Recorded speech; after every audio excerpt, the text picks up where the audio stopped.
Three வீலர்லேருந்து upgrade ஆவறங்க பெரிய முதலீடு இல்லாமல் ஒரு வெஹிக்கிள் வாங்கணும்னு விருப்பப்பட்டீங்க அப்படின்னா உங்களுக்காகவே டாடா நிறுவனம் டாடா ஏஸ் ப்ரோவை வந்து அறிமுகப்படுத்தியிருக்காங்க. வெறும் 3,99,000 எக்ஸோரம் விலையில இதை அறிமுகப்படுத்தியிருக்காங்க.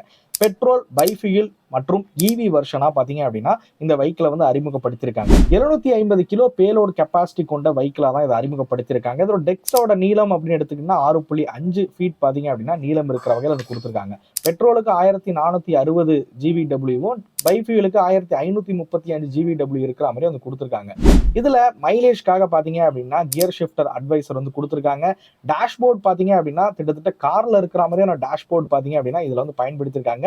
பெஞ்ச் சீட் பாத்தீங்க அப்படின்னா இதுல வந்து கொடுத்துருக்காங்க. இதுல பயன்படுத்திருக்கக்கூடிய இன்ஜின் பாத்தீங்க அப்படின்னா 2 சிலிண்டர் இன்ஜினா வந்து கொடுத்துருக்காங்க.